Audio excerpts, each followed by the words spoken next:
There we go. I'd like to thank you all for coming to this training session for Fluency, the Math Fluency Project, as we call it here. Um, my name is Nai Wang, and I am founder of this program along with John Huppenthal. So this is a program that I want to start off with is based on a lot of research and a lot of science, and it is also a little experimental too. So because we are talking about bleeding edge technology and processes that most other math programs do not employ, and we work with having our program in like programs that are with seasoned veterans of teachers who have been teaching for 20 years. They've told us that a lot of the things that we employ are things that they've dreamed of. So I hope that the things I'm going to be showing you to here today are as that. And I'd like to get a little bit of a background with the three teachers that are in the room. Like, how many years have you been teaching math at your in your profession? I've been teaching for 29 years. 25 years, awesome. 29. 29. Okay. This is my 11th year. 11. 11. Okay, 29, 11, and 11. Awesome. We got one more. More than that. 42 or 43. 42 and 43. Okay. Wait, so I was only given 3 names of teachers that were teaching. So, Yeah, so I'm the high school principal here. okay, yeah. I kind of figured. So you're not. You're just you've had. Later. Yeah. Okay. Awesome. Math. You've taught math for 11 years. I did, yes. Yeah. Okay. 11. So Adam, you didn't. Okay. All right. Just to clarify. All right. Very good. Very good. Very good. So I want to start off with the agenda is basically I'm going to give you a little bit of background and history before we get into the actual mechanics of it, and then we're going to do a test scenario where you will all. Oh, I forgot to prep you, but do you have devices with you or computers? The laptops? Yeah, I have lab, yeah. Yep. Yep, everyone has one. Okay, great. So we're gonna do a mock scenario, and we're gonna run a class and go through it as if you'd be starting with your students, and then go from there. So we anticipate that this session should last about an hour to possibly an hour and a half, hopefully less than more. Okay. All right, so a little bit of a history. When we started with this program, we were targeting with elementary school students because we determined that the prime age to get students properly with fluency is elementary as a preventative measure. So we started experimenting with 4th graders about 6 or 7 years ago. And the concept is, which we'll be going over shortly here, is how do we motivate students to practice math facts fluency? One of the most difficult things to get students to do is to do drills, and that's why we completely removed it from our curriculum with Common Core. Because the fact of the matter is, drilling actually causes a lot of grief and aggravation because it's not done right. But when you do it right with gamification, adaptive technology, and whatnot, you actually get some amazing results. And these kids are all gamers now, so we kind of tap into that inner gamer syndrome. That even, I don't know if you heard in the news today or yesterday that China has imposed a lockdown on online video games. So as a national mandate, which is very extreme, but I understand the impetus for that because their gaming addiction is sort of like a pandemic. It's actually causing people to die, not alone bad grades. Anyway, so we employ a lot of gamification, and I myself am a gamer. I developed a technology that incorporates a lot of gamification strategies. And John Huppenthal, who's the scientist, actually did a lot of the research in learning and motivation, which we'll be discussing. So I want to show you what happened when we experimented with a group of students, this 4th grader in the class. We asked them the simple question, what is 5 plus 4? And the answer is, well, to them, they had to count on their fingers and add up to 9. So they were very low functioning math students. It was a failing school in our education system here, meaning that their grades and their proficiencies were very, very low. So that was our challenge. And once we got it in their hands, this is what happened when after about 2 months of doing this exercise for about 15 minutes. So this is him just kind of like prepping himself. You ready? It's Okay. like, hey, show us what you got. And he's like, all right, let me do it.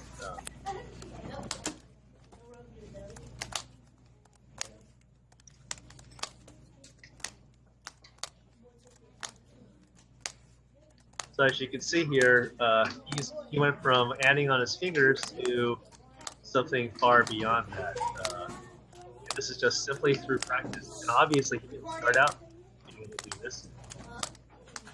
He started out with 1 plus 1, 1 plus 2, 1 plus 3, and then eventually made it up to this level of proficiency.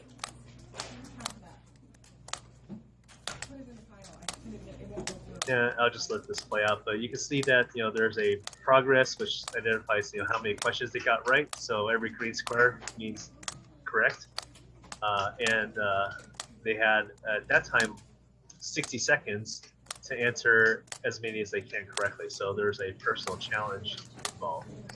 And you also notice that the X is also moving on both sides of the equation, which is not employed in a lot of math programs that we see today. 60 and 0. 60 and 0 wrong. Look at that. That's incredible. So that is what we call motivation and engagement. So these students were motivated and engaged to practice this, but not because it's just a fun exercise. I mean, we've done flashcards, and boy, do those get boring. But there's actually more components to it. So let me just kind of show you a little bit of progress. Here he is 4 months later. You like having fun with math? Yes, it may. Yeah. All right, let's see another game there. Kind of show you him at a higher level. I'm famous. Let me see if I can zoom in here to those questions. It's coming through at really low. Hold on. It's showing my computer is running low on system resources, so I'm overtaxing it. So it's not as nice as I'd like it. 10 plus 8. Oh, But you can see that the questions are different. There we go. Now it's catching up. He's getting them all correctly. You can see the video bandwidth is proper. I'm pausing it every second. And then to this point where here he is about another month later. Okay, go. My name is Ryan. I'm fourth in the nation and I have 209,000 points and 17,353 questions. Okay, let's do it.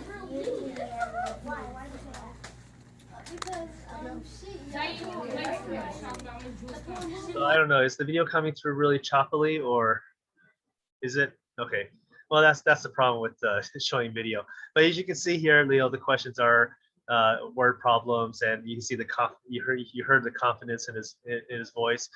So what we're doing in essence is we're building confidence in these students in their own abilities, because prior to this they thought they were all dumb, they were all unable to do math, and there was no hope in their life that they could ever be good at math. And by showing them that they have the ability, and not only that, but they have the ability to excel and become mathematicians, what we're trying to do is we're trying to build a math identity within themselves. So this is fourth grade now, so it was a good challenge. But we're talking about high schoolers here. They've been beat down by the system for the past 8 years, so to speak, and now we have to try to lift them up. And we have gone into the high school system, but I kind of wanted to give you a little history. So how does this work? Well, first off, we have what we have in place is a scoreboard. So these kids aren't doing it as an individual exercise. Like, a lot of math programs, you're doing it by yourself, like iReady, D2, like for one of them I heard you guys are using. and a whole slew of other math programs. You're sitting in front of a computer, you have your headphones on, and you're just going through the motions, watching the videos, clicking through the different things, moving stuff around. So it's like, individualized siloed exercises. So, and the only motivation is to please your teacher, right? Because they definitely don't want to please themselves with that math program. So by putting a scoreboard in front of the classroom, we're turning the motivation from an individual standpoint to now we are part of a group, and that drives the motivation to want to do this, but not only that, but to also excel and achieve on that. So you can see we have points that this class earns, and these numbers go up. Number of correct, the amount of time the classes work with that. We have badges. There's actually 128 or 30 badges in the or levels in the system, and we have a goal, and the goal is set daily. So so when you're doing this as the daily exercise, each day the computer will set a goal, and the class will be able to achieve that within the time frame, because it actually calculates how many points by predicting how well the students can earn. So I'm going to start an animation here, and let's see if this actually kind of shows it well. So you can see there's a class moving up the goal, the colors are changing, and then we get the blue. And in fact, we actually make it beyond the goal, which is part of another motivational factor, is that when they go beyond the goal, they feel like they've extra achieved, going above and beyond that level. So that is like one key component, is that this is actually in front of the classroom, and the students pay like extreme attention to this. And we also have a team race component, which I'll discuss later, which allows you to pit yourself against other classrooms to create more competition. But that's actually one small component of it. So the team goal is one aspect, but then on top of that, we have individual goals. So here's the team goal, and in this case, the class's goal was set to 25,000 points. But every single student in the class has their own individual goals. So you'll see over here on the right, there's numbers. These numbers actually aren't shown. These are just representations to kind of show you what a student's goal might be. So every single day, the students will log in and they'll receive a personalized goal. And that personalized goal will then be the track for their path to their final destination. So like before, they start out red, and as they're answering math problems, they earn points, and it turns yellow, and then to green, and then eventually to blue as they make goal. So that individual component creates motivation, and students love to go above and beyond the goal as well. And the system actually calculates what their individual goals are. It also shows their badge level, so what current level they are, their current number of points they have earned. But also, most importantly, they're trending. Like if they're green, that means they're doing things correctly. If they're trending red, that means they're making mistakes and they're not doing so well, so on and so forth. So this leaderboard is actually a critical part of your role in the classroom, because this not only gives the students direct feedback as to their own performance, but it allows you as a teacher to perform what we call real-time RTI, or real-time response to intervention. So if a student is showing up red and is not on track with the other students, remember, this is normalized across their ability. So everyone should be moving across the board at roughly the same pace, because we've identified their ability. We figured out how many points they should earn within that time frame, 10 minutes, 15 minutes, or whatever you set up the parameter to be. So if they're running slower, that means that they're running into a problem. So if you think of this in terms of, like, if you're a coach and you've got marathon runners or sprinters, and you go, okay, I expect everyone to make it to the goal within 10 minutes. But then you have a few students who are running slower than they should be. Then you go, okay, well, let me go and check on them and find out what is going on, so that I can help them get over that hurdle. So what typically happens is a student will reach a level, and then they'll be like, oh gosh, this new level there's some sort of cognitive discord. There's a concept that they're not getting at all. They're constantly making mistakes, and then you go and approach their computer and you say, hey, what's going on here? Let me give you some tips, some hints, give you a little bit of strategy, and help them move along their way. And then usually it's that one aha moment. They go, oh, okay, I get it now, and then they start recovering, and then they can catch up to the rest of the class. So yes. Where does how does it individually place them? Is there some kind of diagnostic thing that teachers start with, or do we start everyone at the same spot and then they sort of progress? Yeah, good question. And we'll actually get into that Okay. When we actually introduce the program. But yes, everyone starts at level 1, and we do that because in video games, everyone starts at level 1 in any video game. So I may be a star video gamer, and level 1 will be easy to like I'm really great at Grand Theft Auto. So, but you're not really great at Grand Theft Auto, but we all start at level 1, but I'll get to level 20 like 10 times faster than you would be. But we all have to make the same journey. Does that make sense? Yep. Yeah. So there is no diagnostic, there's no placement, and that's actually by design. We tried that once in the past, and the problem is there's so many gaps that the students have that we don't know until they actually encounter that gap, which is part of the philosophy that. And I'd assume there's a factor of building confidence right off the bat too. Right? Yes, actually, that's a huge factor. Is you're like, hey, I'm so good at this, and then you get to harder levels, but you have that backtrack of so much positive success, and actually that gets into a segue into what we call the success zone,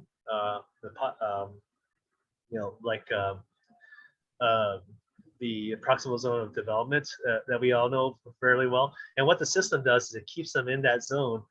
Because what we want to do is we want to give them 9-to-1 successes. So the system actually adapts their levels, which we'll go into a little bit based on what we deem is the most optimal output. What will get them to practice the most without giving them too many pitfalls. So okay, so this is the leaderboard, and this is important. So think of it as like, I don't know if there's any Star Trek fans out there, but it's like this is like the tricorder that Bones has. So it's like like instant diagnostic of all the elements that you have, so that you can go, I'm going to treat this person based on that. So they can think of this as like, this is my instant diagnostic tool. So everyone's vitals are doing, but hey, somebody's got a heart palpitation, so let me go and address that issue, and so on. So any questions about the leaderboard and its significance? Okay, very good. And this is something you keep on the screen in front of the classroom as the game is going, and the kids will be like so responsive to it, because they're like they'll identify what place they're in. They'll see who's leveling up, who's making to the goal, and actually it creates positive independence. So like a lot of students encourage the others who are not able to make it to go, hey, keep going, you can make it. Like, so there's actually a lot of cheering involved, a lot of fun aspects, and it's also up to you and how you want to manage your classroom. So some teachers like to have a very cheering aspect, some like to have a more quiet but so it's a lot of your personality that goes into this. But you're the coach, you're the cheerleader, and you're the physician of the classroom. So what we get in a lot of this is this is an example of what happened in one of our elementary schools, a 3rd grade class. Yeah. So do you guys want to go home? No. You want to keep playing? Yeah. I never liked math, but they made it into a video game. Yeah. So we get a lot of that. It's a lot of like a video game. This is a high school in an alternate education setting, and but honestly, once you get in there and you just get going, you completely forget that you're even doing math. It's honestly just really fun, and the whole class looks forward to it every day. We beg our teacher, we're like, oh, let us do it. Yeah. And one more. I actually found out that it kind of tripped up my basic math skills, and I was missing on kind of some stuff that I should already know. Improve my basic math skills in multiple ways by reassuring me that I can do it and giving me the confidence that I can do it, and just giving the touch up and the brushes on the basic level stuff that I missed when I wasn't paying attention. So how many students can do you know can relate to that? And that's actually, you know, to going to the question of that you asked earlier, is like, you know, we start off at everyone at level 1, because like, you know, all these standards that these kids are forced through from first grade all the way up to when they reach you know, they might be missing a few of these rungs in the math ladder. And it would take forever for an individual to identify that, but because they're climbing this ladder and they're climbing it as fast as they can until they reach that one rung where they go, oh gosh, you know, that standard is missing, then we've identified it. They start working on that problem type, and then as they practice that, then that rung gets built up, gets strengthened, and lo and behold, that ladder, which was missing a bunch of rungs, and this is like a foundational rung, goes from super wibbly wobbly to now a little stronger because that rung is a foundational tool, and then they go, oh, you know, I have now the future abilities to be able to do, because now this standard, this very basic skill that might have been a second grade standard, has been tripping him up this entire life, and now he built it up. And we actually have like students who've told teachers like, hey, I never thought I could do subtraction in my head, but now I can, because it's just something they never practiced. You know, how many people, you know, can ride a bike without riding a bike ever? But, you know, first time you do it, you have to practice on it. So because of that, you know, as they build that ladder, their brains go from a cognitive overload state to now all the fluency will take up this much space, so leaving this much space of their brain to do algebra, geometry, calculus, and whatnot. So that's the whole entire point of that. And I'm just going to show you this one little video from this Algebra 1. He does integrated Algebra 1 class. So how much have you seen as far as their skill growth in the past couple months? Oh my gosh, they've grown so much. They used to not be able to do -3 + 2, and now they're solving equations, finding the differences between percents, decimals, rational numbers, and a whole lot of things that have just started with just adding numbers. So, you know, and this teacher actually had a very tough class. He was in a senior level class, and there's 3 things that they had to do to get into that class: fail algebra for the previous 3 years, and fail 2 additional classes, and have a very low GPA. So these are like the roughest bunch. And at the end of the year, half of his students passed the standardized exam for the state, which doesn't sound great, but normally they would get like 10 to 15% pass. So that's a win. Okay, and the thing is, like, you know, what we want to see is what we call academic gain. You know, so these are academic gain numbers from our metrics here in Arizona. But, you know, the typical gain is 25 points, and we had during a lot of our tests showing students have gained not only just the current year, but double that year, and some students have like gained upwards of 4 years of academic gain because they've built these foundational skills. And this is a stat I like to pull up from junior high that we work with, and they just did this very simple little test over 3 weeks, and this is their score data. You know, they had a huge change in their pre and post score data. So I'm hoping that you guys will be able to have that kind of data reporting at the end of this as well. So any questions about the history and kind of like the foundation aspect of the program? Do you like it? Does it make sense? Mm-hmm. Yes. Yes. All Okay. yeses. All right, all yeses. Any dissidents? Okay.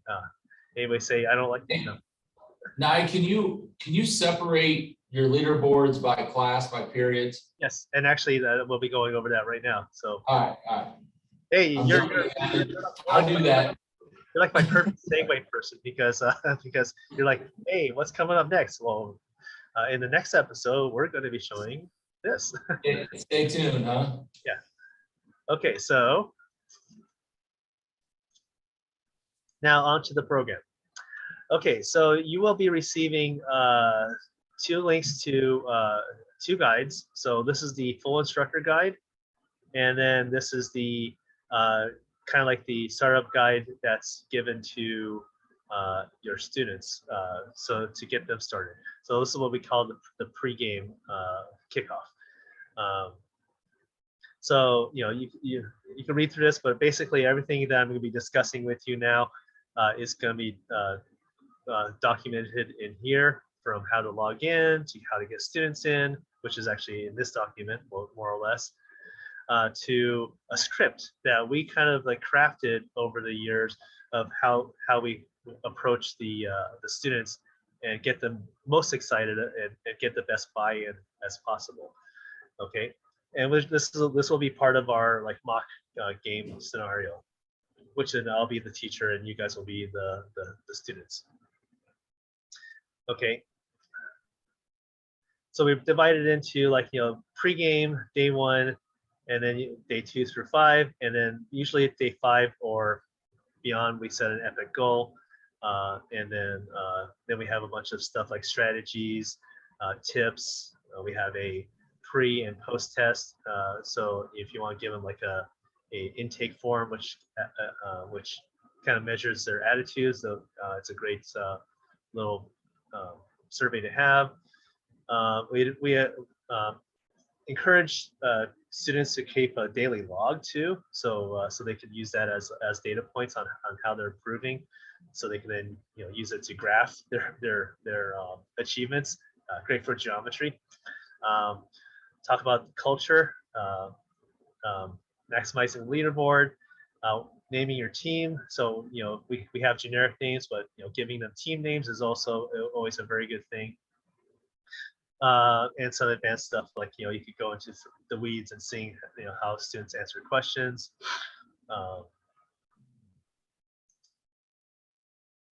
And so on. Okay, so that's the instructions.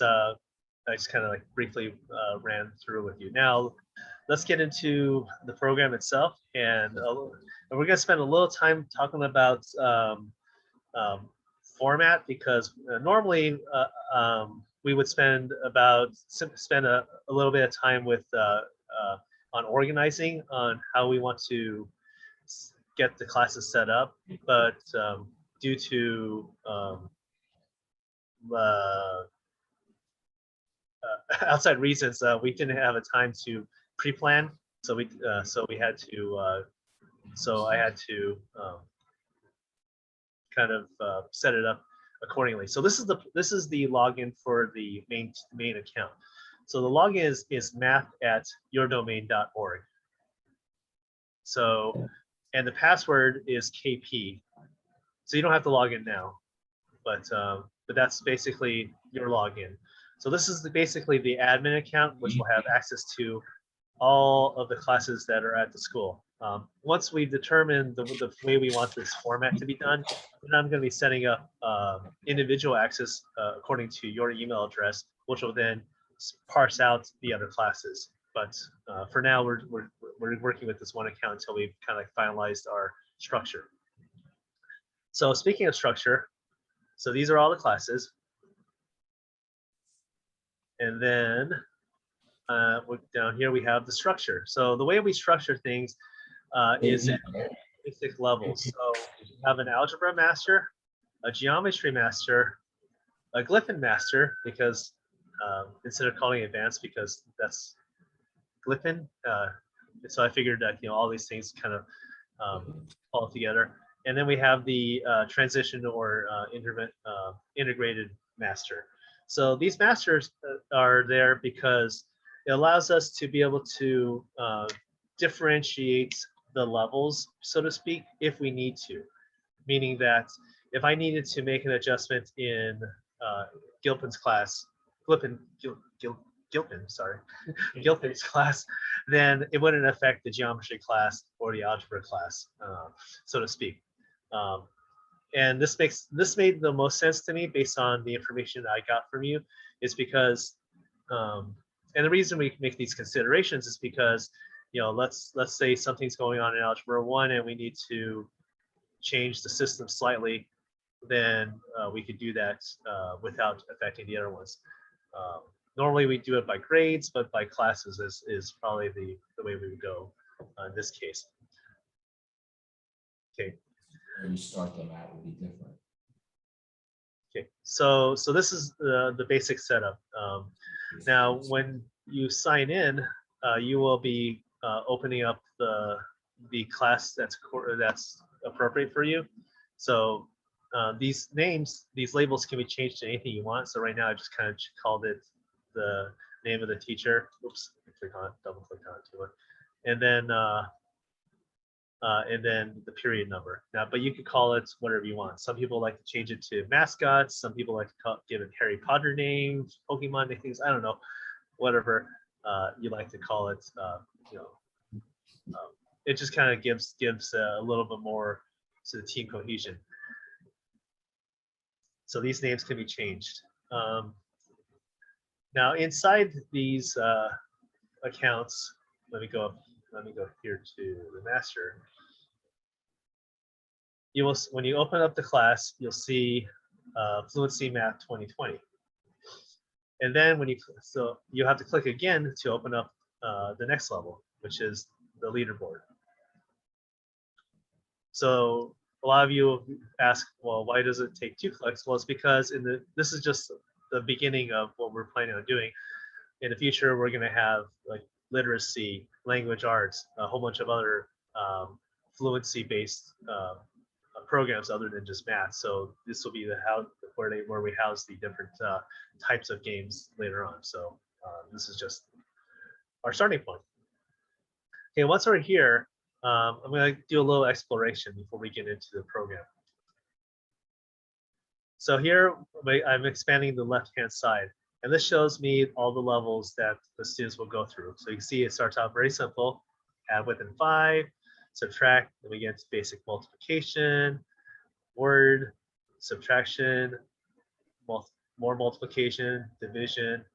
So you'll get a chance to explore all this content. In 1 year, well, actually, you've got some Algebra 2 students here. You might be able to get some students all the way up to level 80. But for the most part, a lot of our students make it to about level 40 to 50 in 1 semester. So it is tough. It doesn't, you're not going to blaze through this. In fact, we think that in some cases it could take 2 years to get through all of the levels. So the way our system works is it uses a scaffolding system. So when the students start out, they're going to be getting questions from level 1. But let's say I make it all the way to level 10. Okay, so this is how our success zone works. So when I'm at level 10, I'm getting only 50% of the questions from level 10.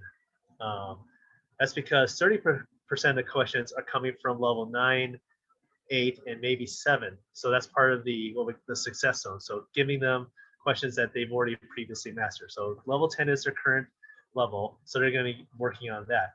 But then 20% will start coming from the next level up, the subtractor. How many do you have to have right to be considered master? How many do you have to have right to be considered master?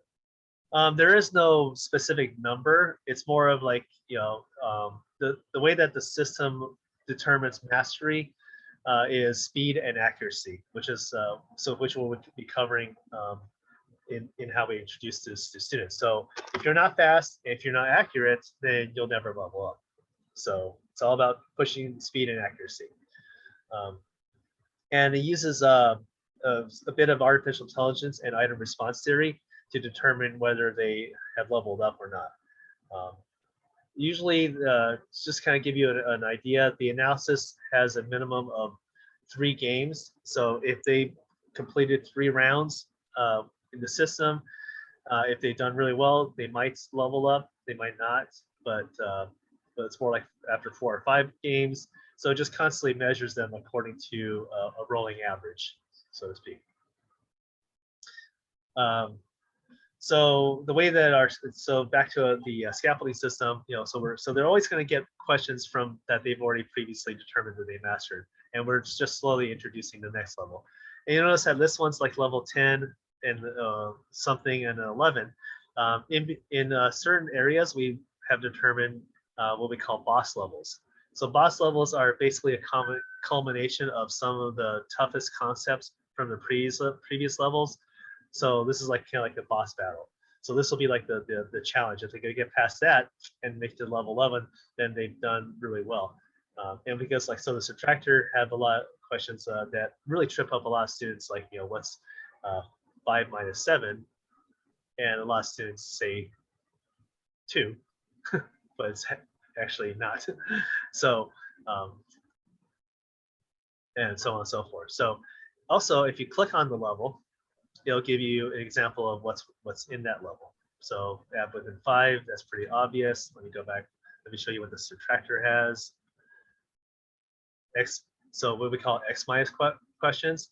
So these really trick them up. X minus 3 equals 2. What's the answer? Students will say 1, but the actual answer is 5. And it'll give them a little strategy tips. So these are also available to the students, and when they sign in, they can actually click on the level that they're working on and get some helpful hints, a little instructional video if they need it. Most students don't, but this lets them do that. So you can kind of peruse the different levels, see what they contain.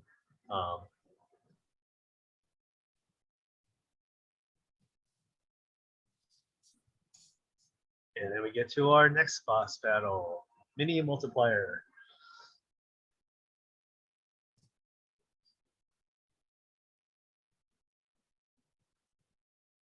Okay. All right, so let's go into one aspect that I need to ask. I can't remember, it was, which teacher was it? It was Deacon. Yes. So we have actually some basic level stuff that we typically don't include in high school, but I addressed this with Adam, and he thought that it'd be good just to kind of bring it up. So these are things that are designed for students who have low functioning abilities that actually precedes basic math. So these are the levels that we don't include. So I wanted to check with you and see if there's any that should be included, or we could just dispense with it all and just get them into add within 5. So the reason I bring it up, because like some students don't have the keyboarding skills. So giving them a chance to practice to hit numbers on the keyboard, like type 25, type 72, it might be a good way to get them going. And they'll quickly level out of that. They'll be probably out of a lot of these levels in a few days. I think that would be a good idea. You think it's a good idea? Yes. Do you want to show her what they look like? Yeah. So what I would actually remove is I'd probably remove 1, 2, 3, and I'll keep Key Crusher. So I'll just kind of show you. Let me show you. So here's one. This is designed for preschoolers. It's like type 0, type 1, 2 digits, 3 digits, 4 digits. This is intro to addition. So this is just kind of like a very basic, how do you solve for X? So we're beyond that. Typing 4 digits, Key Crusher, which is actually 4 digits anyway, but so that's redundant. That level 3 where they're solving for 0 for X. Yeah, we may want to start there. Okay. All right. I'm glad we're having this discussion. So, very basic stuff, but hey, it can't hurt. Confidence, right? Sure. So they'll do that. They'll do some typing skills. So maybe we'll keep type 2 to 3 digits and 4 digits. Then we get into counting. So like, like how many apples are there? And it's not just apples. We have bananas and pizzas and. Hey, Nye. Yeah. We're thinking more integrated math though, not the transitions to algebra. I think you've got them grouped the same. I did mention transition kids are lower and they probably need a lower level, but that would be for integrated. that section. Okay. Does that make sense? Yeah, and So so. Go are you ahead. saying that integrated and transitions should have their own subsets of content or levels? I think so, yes. We can do that. So I could make that change. All right.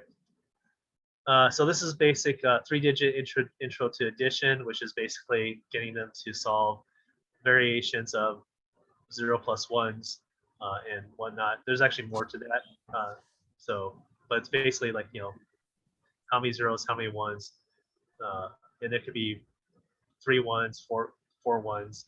It's basically kind of like a predecessor to visual addition, which is like how many cows do you have?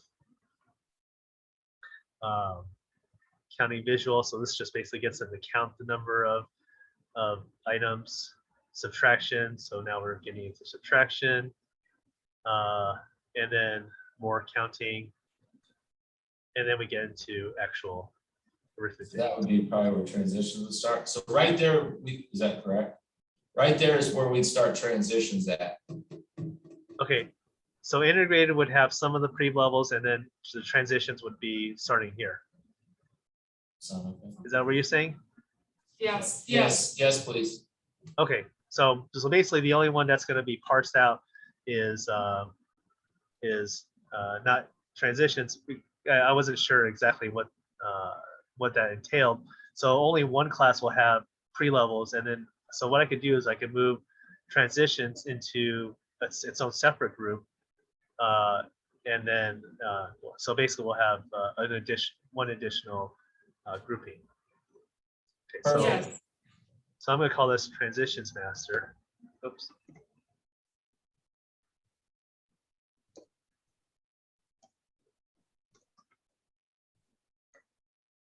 And I'll get rid of the integrated.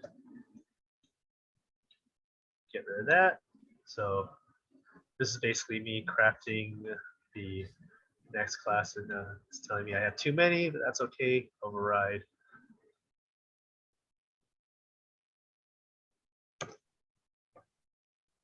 So I apologize. Normally we get this done ahead of time, but no, you fit us in today, and we're very thankful. So I begged you last night. That's on me. So well, we appreciate it. Okay, and then let's create the class period. Okay, all right. Now that that's set, here we go.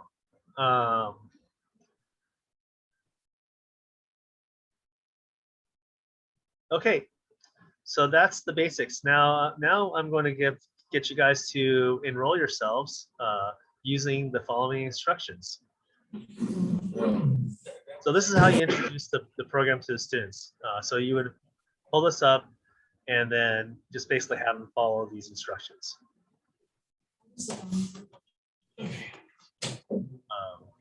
Actually, let me get rid of that. Adam, after we're done today, I'll put a ticket in to get the home page or the login page for this added to the launch pad. Beautiful. Beautiful. Thank you. I put tickets in today to get Alex and I already added. So I'll do the same thing with this site. And Doreen, real quick, I have student assistance team. I'm about 20 minutes late. I do have to run down and check on students that haven't engaged in school yet. So I need to run, but I've begged Natalie to come up and replace me here shortly. Okay. Awesome. All right. Okay. Sounds good. Oh, is Adam leaving? Yes. Are you coming back? Do you need me now? Well, actually, one last thing, because this goes into overarching strategy really quick, but just something for you, which we'll discuss a little later, is when we're going to set up we recommend that that you guys set up a reward system for epic goals, which is what we'll be going over later. So epic goals are like milestones, like the class made 100,000 points. And then you would set up like a celebratory moment. So you guys could determine as a department like what those celebrations are, whether it be like whatever you guys Sometimes you guys do movie time, popcorn days, ice cream, pizza, but you escalate it as you go on. So I just want you in that beginning part of the conversation, because that'll be how you develop a strategy as a school as you guys level up. And then on top of that, you can also set up a leaderboards in the school itself that would then basically kind of like, let me show you an example of that really quick here, and then I can let you get going. You're fine. Don't rush. You're okay. And now I appreciate meeting you at high schools at work, buddy. That's how you and I met. Yep. Yeah. We had lunch together a long time ago. So. Oh, good times. Yeah. Yeah. Here we go. So let's go here. So this is an example of how a teacher at a school basically, normalized and then created a leaderboard for all the different teachers. In this case, they had a lot of teachers, but you could say all these different class periods. So you got a number of kids, total points, and then they average it out accordingly, and they reset the board every week and see, and the class period with the most points or whatever the determining factor. There's actually a lot of strategies. Will then get an extra boost or something like that. So it kind of creates more teams and rivalries, so on. So 14 teachers in this particular case, but so those are just like kind of things that from the higher level that you would consider creating that strategy of excitement and rewards for achievements as a classroom.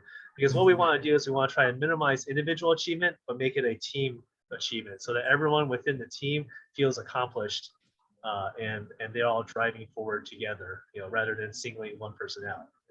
I got a lot of great ideas on that, and I appreciate you mentioning that, because I think that's awesome. I mean, we could even have some students that are spotlighted downstairs, certificates we give or whatever when they hit goals. Because I mean, some of our data we got back from students is that some of the ones that are down here never get recognized for great achievements in our school. And so I appreciate you bringing that up. That's a great idea. We'll talk about it as a team. Yeah, absolutely. And we do find that a lot of students who are down in that bottom echelon shine in our program. So. Hey, is that where you want them to log in? Because they're struggling to log in right now. Oh, they need to click on create, and create their account. So this is basically taking them through the process of what they would be giving the students the instructions. So click on create. So let me go back to the previous screen. But yeah, okay. So and Adam, we can have more discussions about strategies later, but I just wanted to throw that out to you right now, so that because we'll be discussing a little more of that as we get into goals and achievements. So what we tell, okay, so you're free to go, Adam. Thanks for stopping in, and I'm so glad to see you again. Yep, thank you, Nat. Okay, when you're creating the account, the login, is that supposed to be our name at Keokuk, our email addresses? Yes, yeah. So you'll be using your whatever your email address is to create the login. And then later I'll be converting you over to a teacher, but for right now, we're pretending we're students. Okay, so this is what we tell, so basically follow the instructions, go to the website, click on the star to bookmark it on their computer, and then click on the down arrow to install an app on their desktop. This makes it so that there's actually some issues that come up with students not logging. Can you hold on 1 second? We're having trouble logging. Okay. Is it capital K, capital P for the password?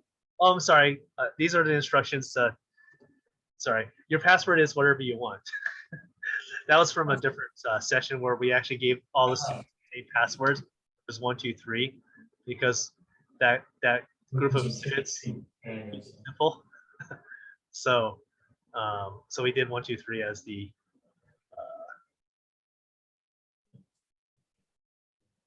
And then once we get to item number 7, the course code, this is when I'll show you how you get to your course code. So let me know when everyone's at line 7 asking for the course code. Well, I can't get logged in here, so I got my email address. And Did you click it's on saying create? it's saying my password's incorrect. Did you click on? And just so you know, I'm just watching because my computer is being used for the Zoom session, so I'll do it later. Okay. You can also do it on your phone. Oh, okay. Well, I don't know if I'm gonna get a connection up here. I'll try though.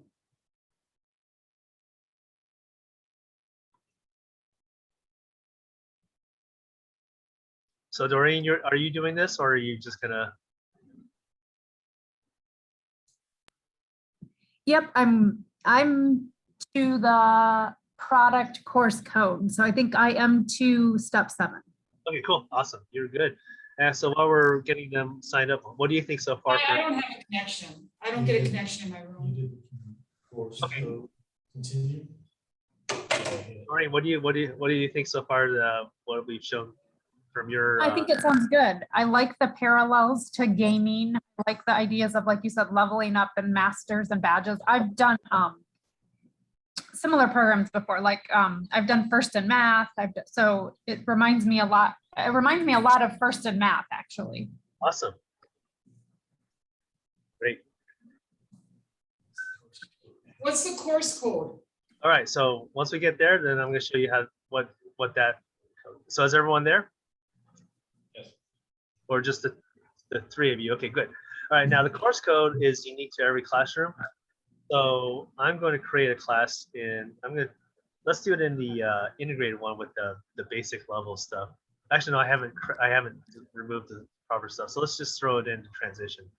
So I'm gonna, let's just do,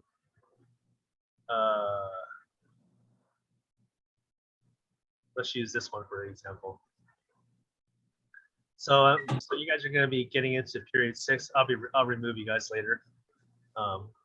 So there's your course code on the top right if it's not covered by the picture.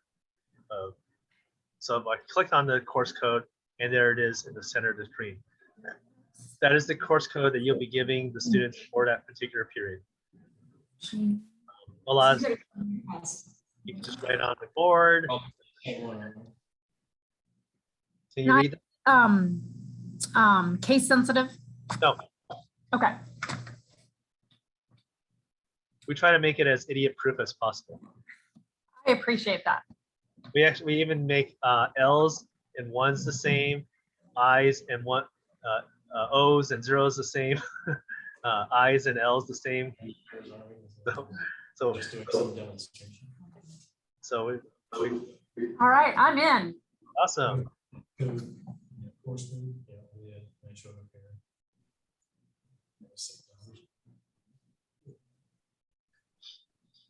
You put the exact code on the course code product line and you just start learning stuff.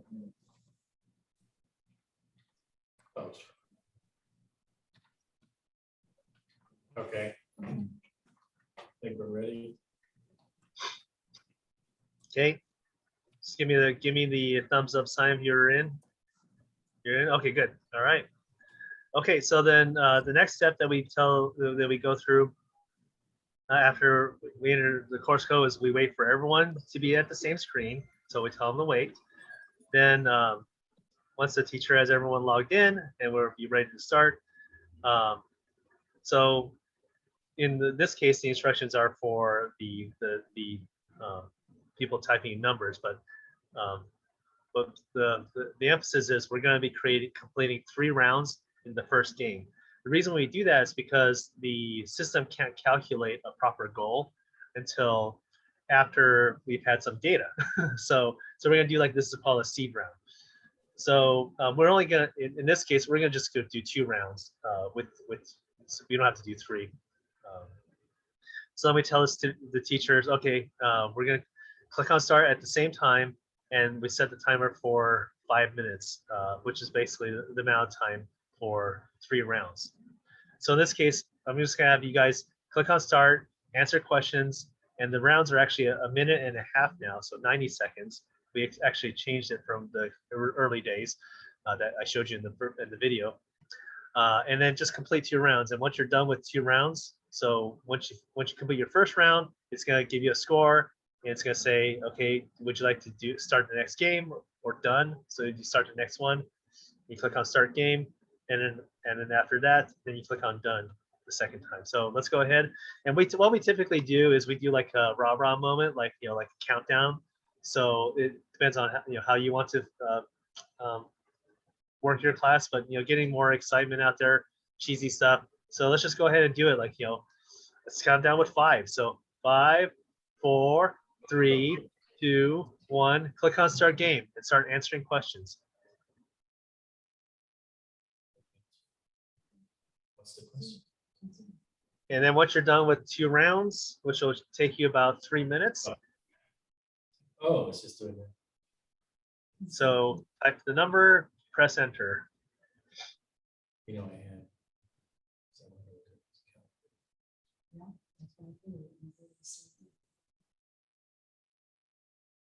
And while you guys are busily concentrating on adding within 5, you guys are planning on starting next Monday?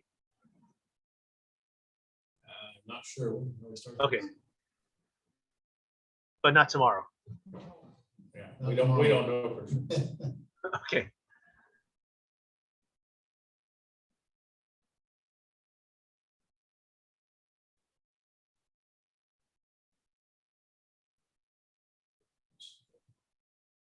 I see Doreen's distracted. She needs to have her cell phone taken away in class. I'm kidding.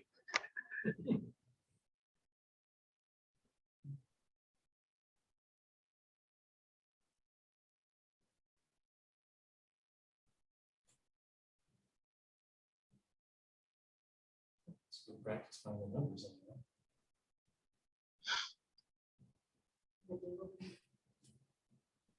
Stay. Yeah, no words. No. He said start again, right? Yep, start the second round. Okay. So we're basically giving it 2 seeds, just so that I have a little more data. But this first time you would do it like 3 times. And so the first day you introduce us, you'll probably be spending maybe a half hour, but after that it'll be 10 or 15 minutes or whatever time allotment you'll be doing.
And let me know once you're done.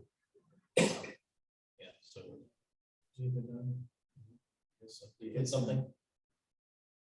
Okay, when you're done, click on done.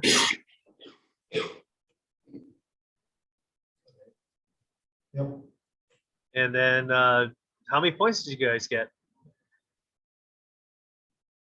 295. Pretty good. You're almost as good as a 5th grader.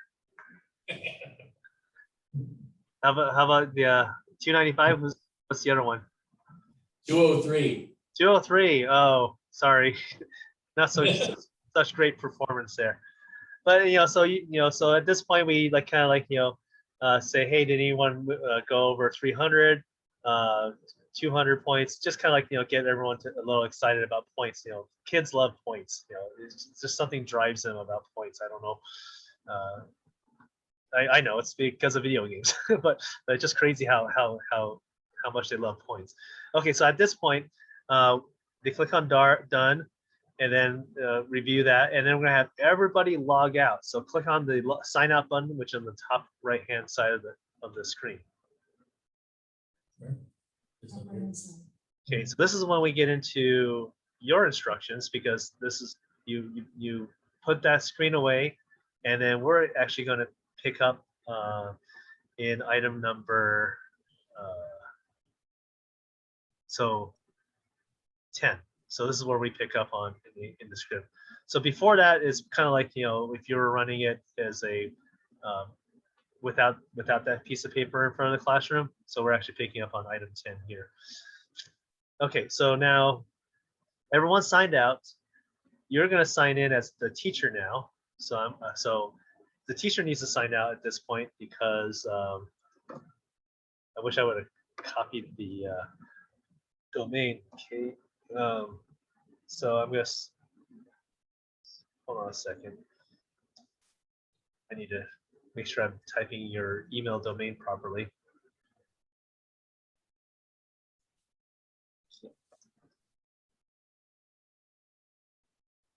Okay. All right. So at this point 18, where you have everyone sign out, and then we pick up on item number 10 in the teacher instructions page, and then we go over the rest of the process. So as a teacher, I had signed out, and then I'm signing in to the main account, or whatever the sub account will be for your division, which will be probably your email address, password. There we go. All right, and then we're going to then go to the class. In this case, we have some screens here. Open it up. Open it up. And then the next thing we do is we click on this button here. Time out. Yeah. Are we supposed to do this math at Keokuk schools? What was that? Are we supposed to log back in math at Keokuk schools? No. This is this is me as the teacher. So you guys are still students. Okay. Okay, so you guys are students. You're sitting there. You're like patiently waiting for me as a teacher to log out and log back in, because that way I'm registering the student data. Okay, so I'm logging in. This is the first day I'm introducing this program to students, and I've showed this screen, the instructions, and then I go over to the account. I signed in, I opened up the class, and then at this point I click on this button here. This is the reset button for the goal. So what it does is it calculates the amount of points that the class, the students who just did this exercise, will make in about 15 minutes. So this is a 15-minute exercise currently. So this is the goal that you guys have been given, 1,825. So at this point, after I've clicked on this button, now this is very important, after I've clicked on this button, this is when you have the students sign in, not before. Because when I click on this button, what it does is it tells the program calculate the goal. So if they sign in before that, they won't get the goal, because when they sign in, that's when they talk to our servers, and it'll say, what is your current goal? And it'll pull that information in. So the goal is it's very important that you click on this goal setting button before the students sign in. Okay, so go ahead and log in now under your account, and you should see a goal on your screen now.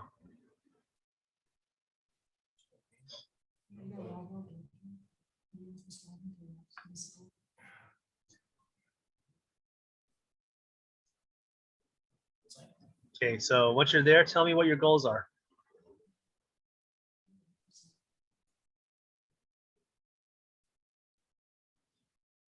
$1,200. Okay. 625.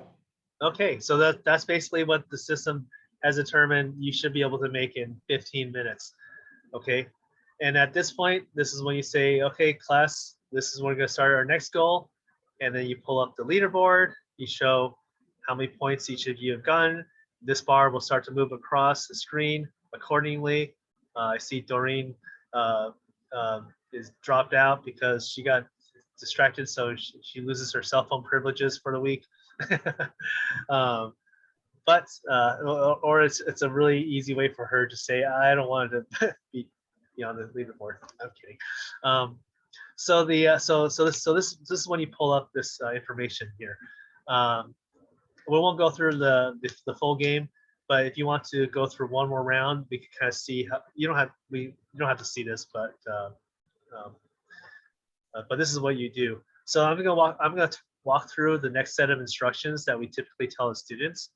You can do any variation of this script, and I'll pull it up here on the screen.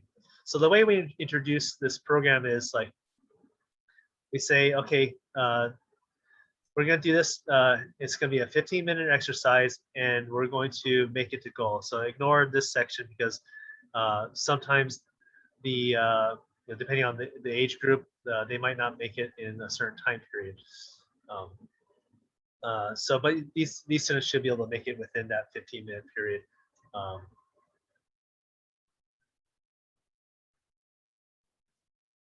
Be sure to call out the progress. And so as the bar moves across the screen, you can say we're 30% of the way through. You can check the timer, say, hey, we have 5 minutes left. We're 70% through. We can make it to the goal. So basically you just kind of keep them engaged. In the very beginning, they shouldn't run into any problems with problems. So as you're looking at the leaderboard and you might see reds, that might just be students goofing off. If you could recall the leaderboard. We call it progress, but one thing that I forgot to say in the beginning is that when we introduce the program, I forgot to mention this, is that we tell them, we ask them like, what's level 1 in any video game? And the answer is the easiest level, the simplest, or the tutorial. And basically we're just priming them to say, it's gonna start out very simple and it's gonna get harder and harder and harder as you level up. This is actually item number 2 that we have in the instructions when we do the introductions. So this is basically how we say that. No, actually level 1. Sorry, level 1. What's level 1 in the video game, and just prime them. And we also emphasize speed and accuracy. So when we get them started, we say we'll try to be fast and accurate, and that's the way you level up. So then as they play the game, you call out the progress, you help out any students who are having typing issues in this case, or if you're having any behavioral issues, whatnot. And then we go, and then when the class makes it to goal, then you give a round of applause for everyone making it to the goal, and that's day 1. And then you have everyone done at that point. And at the end, yes, go ahead. Do we do this every day of the week? Well, I don't know what the actual schedule is, but it's whatever Adam would like, I guess. Okay, so then I say I have student Mary this year, and next year we're doing this again, and somebody else has student Mary. Does Mary just keep going from where she left off? Or is this a 1-year thing? How does that work? Actually, there's some strategies that we go into when it comes to second semester. We actually go through what we call a restart process. So this is later on. So typically, maybe once during a semester, or at the end of the semester, we actually have all the students start over from level 1. And what this does is this is what we call a recursive cycle. So it might have taken them 3 months to get to level 40. And then they start to top off on the acceleration graph, on the curvature of their leveling up. But then they start at level 1 again. They make it to level 40 in 3 weeks, and then they go beyond level 40. So it's kind of like, if you're running like the stadiums or doing different exercises, sometimes it's good to start back with simple and work your way back up to the higher level weights or something like that. So is this a 1-year thing? Meaning? I guess I'm confused. Where do they go the second year? As I say, I know we're committed to at least 2 years of purchasing the product, Beth. Adam's committed to using it for at least 2 years. You're understand when I'm asking for a question? Yes. Like if I have a student this year, where do they go next year? Do they Well, start over at the beginning of next year? I'm just curious how that works. Yeah, so that's basically how we've worked in the past, is that the students would start over with a new account, and then they would just launch themselves up to the strategy. Okay, all right. And we've had very interesting strategies, and actually there's multiple strategies that can be discussed at that point. Some teachers actually have them do multiple strategies, where they have a new account and they have their old account that they could go back to and play with on top of that. But then, but there's a lot of different ways. But the way this is it's an exercise tool. It's not a curriculum tool where it just continually advances them. What we're trying to do is we're trying to maximize their output to build fluency. And sometimes we might need to do a recursive loop to get them to build up their muscle memory even better and faster by taking them back to level 1 or even down to level 5, because we can actually adjust it so that they can start at level 10 and then bounce back up to level 40 or whatever, so we don't need to go all the way back to level 1 in some cases. So it's a great question, especially for later on down the road. Okay. So at the end, we asked them if they had fun, get some feedback, and then we show them 2 videos, the videos I showed you earlier of the 4th grader doing it really fast, to kind of go, hey, this is a 4th grader they can do that, so can you. And then so on and so forth. So Natalie joined us. Awesome. She's our instructional coach. Great. So now we're going to go into some of the more of them. Now that we've gone through the actual exercise of how you introduce the program, how you get them signed in, we're going to go over some of the admin tools that you will be using throughout the semester. Okay. So kind of give you a little future view. So this is like a junior high. This is a Ganga junior high class. This is actually one of the advanced classes. But you can see, like, we have colored squares. Now, once you see the color squares, they don't represent anything other than the amount of students who have completed, who have mastered that particular block. So if you hover over the different blocks, it gives you a percentage and what it is. So what basically just kind of telling you is, like, the number of students who have entered into that particular level, how much of them have mastered it. So those colors will change throughout the year. So don't put too much stock into the colors. It's more like a snapshot as to how things are. Eventually everything should be green as it moves forward, and so on. So I'm going to click on and open up this class, and you can see that in this particular class for Howard, we have a median badge of 6, highest badge of 20, and there's a goal of 795, and here's all the students. Basically, this is like showing the last activity. So what Howard has done in this particular case is, like, he actually resets the goal at the end of the day, and what it does is it wipes everything out, and then he sees who actually goes home and does the program. So think of this as, every time I click on this, it resets it back to everyone's score, the goals back to 0, and any activity between the point I click on this and the next time I click on it, they'll show activity. So sometimes you might have a student who goes home and does this program as well. You might get a few of those. I only bring that up is because some kids get really addicted to this program. Oh, it just updated. so I was actually pulling old data, but this is like showing an example of what happens after you made a goal. 348 points after over a goal. We caution against that, because if they go home, and we've had students go home and play it an hour a night, and they do it on their spare time, they'll burn out, and we don't want them to burn out in the program, because without the group effect of everyone doing it together, then they start to lose motivation. So a lot of it is building culture. So we actually, in the instructions, we talk a lot about culture, the culture of the group, the culture of the game is vastly important. It's probably like 50% of the weight of the longevity of the success is part of the culture. It's not just exercise itself. You know, it's building positive reinforcements, positive interdependence. So I just want to stress with you on that, is that you will have students who go home. Is one student may be like, hey, I'm in third place, and they go home and they play it for like 3 hours, and then they get up to first place, and then someone else might do that. So just like, you know, curb their enthusiasm, especially in the beginning, because it's going to get grueling later on, and they'll get into what the gaming vernacular is called the grind. So they're very familiar with the grind. If you want to Google grinding in video gaming, there's a lot of psychology papers written about that. But it's a very common tactic that to get people to do repetitive tasks over and over again that are very boring. So the other thing is that when you look at this screen here, right now we don't have the epic goal. So I'm going to use this as an example of what happens when you set up an epic goal. Let's say we want to set up an epic goal that's a month away. I'm going to click on this.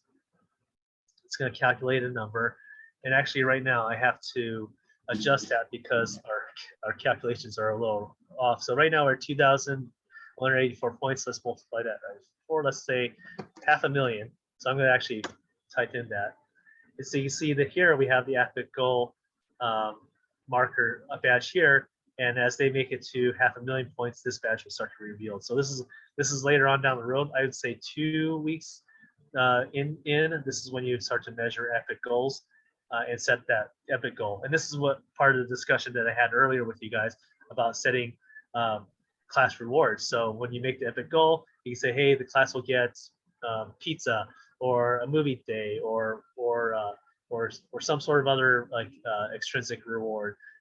And make sure it's a class reward, because we want to try to reward the class rather than the individual. You can still do individual rewards as well, but the class rewards is what we want to focus a lot of our motivations into. Can more than one teacher be on a class? Like I teach. So Yeah. Can that other teacher be on? Well, I mean, you mean you teach, meaning that you need to keep this leaderboard up on more than one screen, or? Well, no, what I'm saying is, see, I'm absent one day and my team teacher is here. Would she be able to pull this up? Oh yeah. Basically, it's just a login. So it's your email address and whatever your password is. So it's not restricted to any kind of like strict identification. So just tell the teacher, this is my login and email and password. So we usually do very basic passwords so that it can be shared. Like in this case, the password for the for your main math one is just KP. That way, if I need to log in to check on something, I could look up the password database. And we never have issues with anybody trying to hack into a program because there's no grade data stored. It's just math. Okay, so that's that aspect of it. The other thing I'm going to show you here is when you're over here in this, I'm back in your old account, the other account here. When you set the goal, you actually have the ability to manually adjust it. So right now the goal is 1,800. So let's say I want to give a bigger challenge. So let's do 2,500. We have a little more time. You can adjust that. Just like before, make sure you change the goal before the students log in. Otherwise, they'll get the old goal before you made that adjustment. So likewise, I can adjust it down. Now, so the numbers will not be precisely what you typed in because it has to adjust for multiple factors, like how many students there are, what kind of points they have. So it'll never come out to be the same number, but it'll be an approximation of that. Keep in mind, the first time you set the goal, it might not be accurate because we've only had 3 rounds of data that the system can pull upon to create that goal. But so as time goes on, as the students do more and more math, the system will become more and more accurate at predicting how many points they'll achieve in that exercise. Okay, so right now by default, the exercise is set to 15 minutes. But I'm going to show you how you can change that to a different time parameter. So Adam said that according to his email, he wants it to be a 10-minute exercise every day with a longer exercise on Wednesdays for certain classes. So those are all things that you'll need to discuss as a team as to how long and how often. Obviously, the more times you do it, the better results you'll get. If you only have PE once a week, you're not going to get into great physical shape as opposed to doing it every day.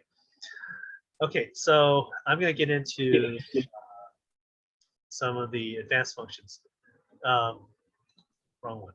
So up here, these are the classes, but down here we get to the masters. The masters is where I could adjust different parameters. So when I make parameter adjustments in Algebra Master, please keep in mind it's going to affect all these different classes. So it's going to affect Deacon's Algebra 1 as well as Hall's Algebra 1. Now, if you do need it separated where you need to have more granular control, so if you want to make changes to what I'm going to show you that's different than Hall, I'll have to set up another master for Deacon. But right now I figured that keeping things together is better, unless if we need special circumstances, kind of like what we did earlier with the integrated math class. Okay, so now that I'm here, I click on edit. So you'll notice that the banner is red and I have an edit button on the top right. So I click on edit and this will get me into edit mode, which will let me do a bunch of things. You'll notice a plus sign down here on the bottom right. Don't click on it. These are our authoring tools. It allows you to create stuff. You don't need to worry about that. So click on Fluency Math 2020. Okay, so this will kind of show you what I showed you earlier, which is all the different levels. Don't mess with that. You can actually mess up our system right now because you can. So don't click on anything over there. But it does get you into like the meats and potatoes of our program. If you want to do some snooping. All right, so item number 2 is where you'll be setting options. So over here, item number 2, and remember these parameters will set it for the entire class. So right now, game length is set to 90 seconds. We recommend that you don't change that because we actually analyzed that 90 seconds creates more benefit in the students' outcomes than the 60 seconds, which is what we originally started with before. Break length, don't mess with that. Overtime frequency, don't mess with that. But basically, that just means that sometimes the student might get a little more time than others at a 15% interval. It actually creates a psychological effect of them feeling like they accomplished more. Because let's say one game they did 30 questions correct in the game, and the next one they did 40 questions. Well, they didn't realize that they actually got a little extra time. so it's like those little subtle things. Game time a lot is where you're probably going to be making the adjustments. Right now, when I said 15 minutes, it's actually set to 12 because we want them to make the goal in the 15-minute time period. But let's say you're going to be doing this as a 10-minute exercise. I'm going to adjust this down to 8 minutes. So what this does is it causes our system to calculate the goal based on an 8-minute assumption. So that's that.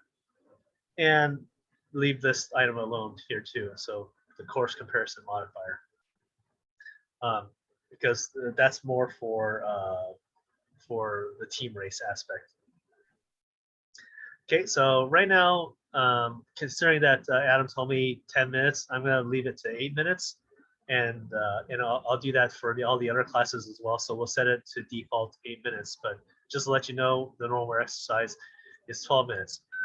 But let's say, for example, you're teaching that one class on Wednesday, and you want to do it for 30 minutes. So you'll do the calculation, and then you multiply it by 3 or 4, and then that'll probably give you the proper goal for that amount of time. So play around with it. You'll get a feel for it as you go on. Okay, so that's how you make some adjustments. And later on, we might actually adjust the game length to lengthen it or shorten it based on how the class is doing. But we want to start with a baseline of 90 seconds and see how everyone's performing. Because what it does is it changes their time and ability to level up, which might have negative effects on certain groups of students. such as the slower students. So, so we want to try to keep it as positive as possible. Okay. So next thing is student management. So you guys created your account. You're very meticulous. I'm sure you guys typed your email addresses in correctly and your passwords incorrectly. But we know high schoolers, they love mistyping the most basic of things. So I'm going to go over here to my other school as an example. So let's do Fisher. All right, so you can notice two buttons on the main screen, grades and dashboard. You're gonna be really tempted to click on grades. What it is, it's not actually grades because it actually shows their progress in the system. And like I said before, the colors don't really mean much other than how much of the content they've actually gone through. So don't be too stuck on the colors. The reason why is because our platform that we're using for the math program is actually used in career technical education, in elementary education, in a whole slew of other things. So there's like other parts of this program that this is used for. So you'll notice things like on the left that are buttons that have absolutely nothing to do with Math Fluency, and that's because these are just other things. Kind of like if you are using Microsoft Excel, you're like, what are pivot tables? Well, I'm never going to use pivot tables, but there's a button for pivot tables because it's there for a reason. So you can create pivot tables, but 90% of people out there who uses Excel will never use pivot tables, right? I'm sure you guys do all the time, right? Right? You probably don't even know what pivot tables are. Anyway, but what it does is it gets you to the dashboard. So grades and dashboard will let you see the students. So here we have dashboard. So if a student were to come to you and say the next day, I can't log in, and okay, Elia, why can't you log in? Let me go to the dashboard. Let me click on your name and go, okay, is this your email address? Oh, you typed in .com instead of .edu. Okay, well, we'll need to fix that or something like that. So this will give you a chance to verify the email address that they used when they did the sign-on process. A lot of times they'll just stupid mistakes. If that were to happen, you have one or two choices. You can either have them continue using that misspelled email address, which is not recommended, unless if they've already done it for like a week and they finally realize that, or they start over from scratch and create a new account and enter the course code just like before. Unfortunately, we cannot change email addresses because that's hard-coded, because that way somebody can't go, hey, I have this email address, let me just change the email address and look, I'm someone else now, and let's just pass off that grade. So it's actually part of security or reasons. So that if that's the case, they would create a new account, and then you would click on this X over here and delete the student from the class. Now, if it is correct and they happen to not have the password correctly, normally they would just click on forgot password when they try to log in.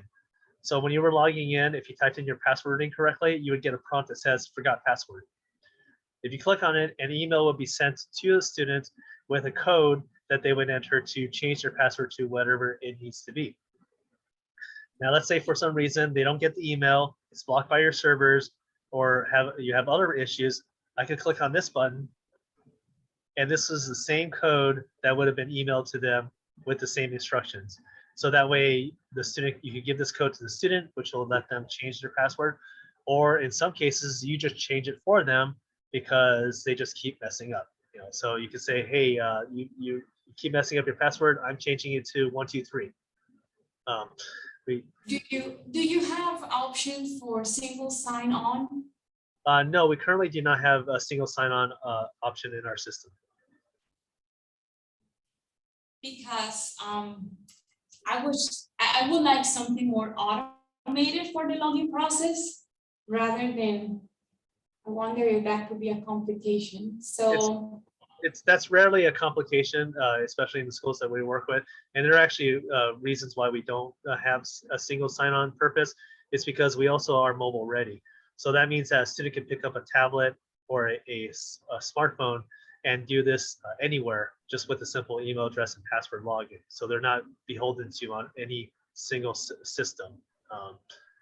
So there's actually a few reasons why we haven't gone that route yet, but we are looking at investigating those options as well, because there are other problems like we were discussing prior to this is when we need this reset of students to when we're going to do a recursion of starting over from level 1 or level 10, we would then issue them a new login, which will be a modified email address. So that can be done as a single sign-on process because that login is locked into that account. Okay. So I understand where you're coming from, but this is a tool, and it's not designed for curriculum. It's an exercise, and we want to use it like any tool. Like you have a compass in the classroom, but the compass isn't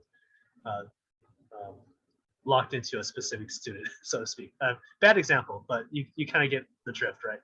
It's a tool that can be used anywhere at any time.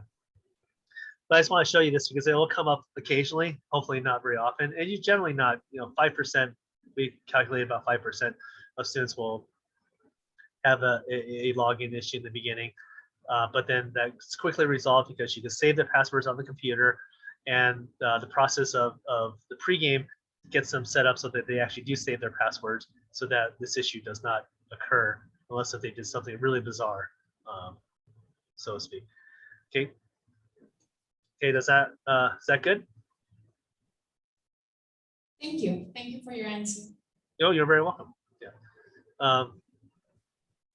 So like I said earlier, in our full instructions, we have all the different parts of it, the epic goal, monitoring home use, which we talked about before.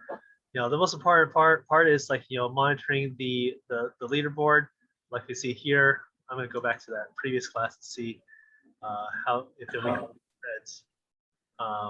Let's go to Howard. Howard, open it up. So we have a few yellows, and it looks like we have 2 students who are absent. So this isn't bad this is a junior high after 2.5 weeks. So level 9 already, and somebody already at level 11 for the subtractor level. So Zion is our top champion. But remember, this tool is, like I said earlier, designed to be a diagnostic tool for you to help the students along. 90% of the time, the students will be going off on their own. They'll be leveling up, and they'll be building up their repertoire and their skills as they move on. Because as I illustrated earlier, they're rebuilding those ladders. Some of them might have better ladders, others might have completely damaged and rickety ladders, but they're all climbing up on it together. Okay. Talk about the culture, daily logging for you geometry teachers. And the other thing is depending on the number of students you have in the classroom, you want to make sure you see all the names on the classroom. So in this case, I'm able to see everything, but in some cases you might be zoomed in like this, and you might only see the top 10 students. Scroll down to where you can see the goal and the number of students. So you hit Control- on the keyboard until you see everyone. Like here, like this case, we can see the leaderboard, the goal, and the names. But you can also hit F11 on the keyboard, which will then put it into full screen mode without all the bars and stuff. So it'll give you more room to work with. So F11 and Control+ and minus on the keyboard to zoom in and out.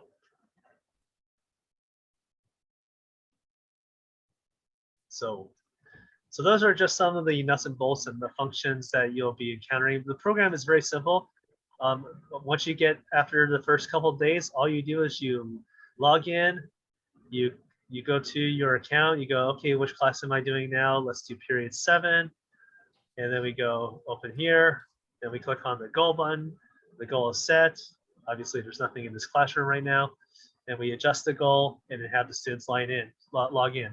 And you typically want to do this before they come in the classroom so that you'll have it all set beforehand.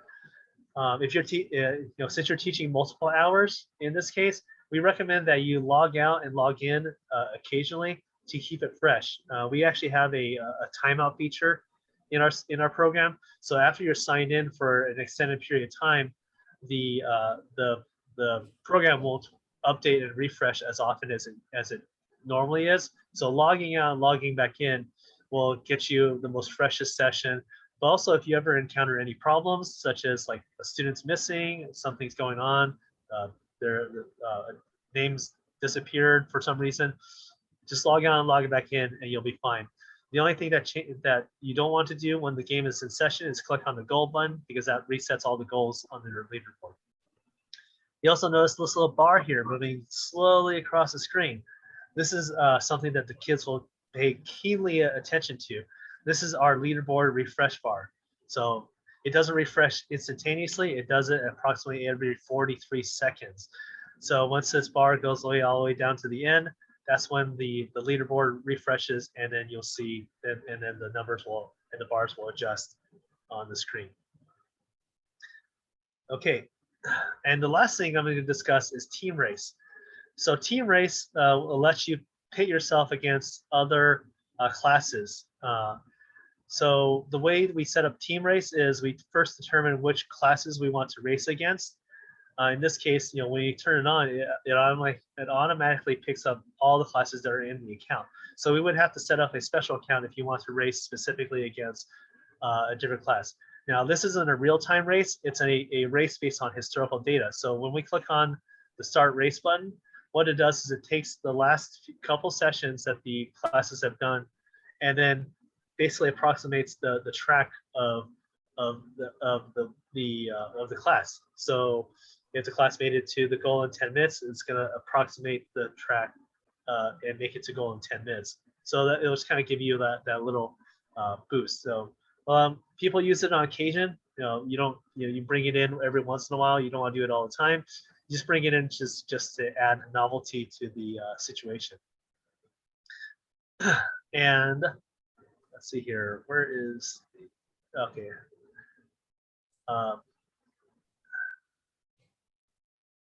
Last thing, besides team races, if you have a student who's having lots of issues, we actually have a diagnostic tool that lets you analyze how the student answered in every single game and give you the exact answer they gave. Now, this is a tool that's a advanced functionality that we don't get into unless if we have a problem. So if you really absolutely need to utilize something like that, that's when you contact me and say, hey, I have this student can't level up, what's going on? And that's when we dig into the weeds and find out. In this case, this is like kind of showing the student's history of, okay, so this game did terrible, this one did terrible, this one did okay, this one did, and they only answered 12 questions, so on and so forth. So we do have a lot of problems with that. Well, we don't have a lot of problems in the high school level. This only happens in the first, second grade level, because we have a minimum of 12. So if they don't answer 12, we determine that they are terrible at fluency. So because we want them to at least have a minimum of 12 answers. So if they answer 9, then they're going to get 3 incorrect automatically. So that's why we see the number 12 come up quite often here. But this kind of tells you what happens when a student doesn't level up, if you want to read up on it. But the thing is that rarely happens, and it will happen probably like a month down the road when you get down to a certain point where a student might be struggling a bit, and when you're doing the real-time response to intervention, you still can't determine what's causing the issues. Then we go into a little bit more fact-finding mission on that. Okay, so we ran a little longer than normal. I mean, we typically do an hour to an hour and a half, but we had to spend a little time on program structure. But I hope everyone had a good time learning this program and an understanding of what we're trying to accomplish here. So entertain any questions that might come up. Any questions from you, and I hope you guys liked what you saw. Thank you very much. Thank you. Any feedback? Was this too long? Okay. I think we need to, I personally need to play with it to see the behavior of it. Agree. See, I think, We'll figure it out. yeah, I think I would like to see the behavior, and we probably will have questions for you. Do we have your email? And I see that you shared a Google Doc there. Yes. You'll have all that information, and I'll send that to the email addresses I have on file, which is Adam, Doreen, and the 3 teachers. So I don't think I have your email address, so they can forward it. Yeah, so you can, I'll have one of them share with me. So.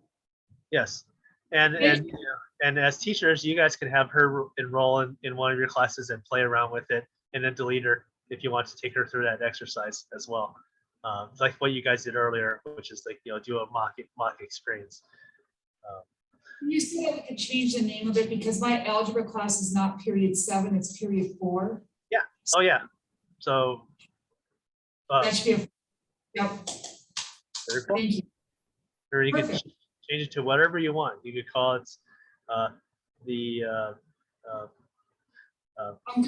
House Gryffindor period 4. I don't know. I've seen some really creative names from teachers before. Like they actually do like college rivalries, like or the Wildcats or the. Okay. So. Can I ask you a question about this? So Adam said he wants us about 10 minutes for a class period, for us to take about this for 10 minutes.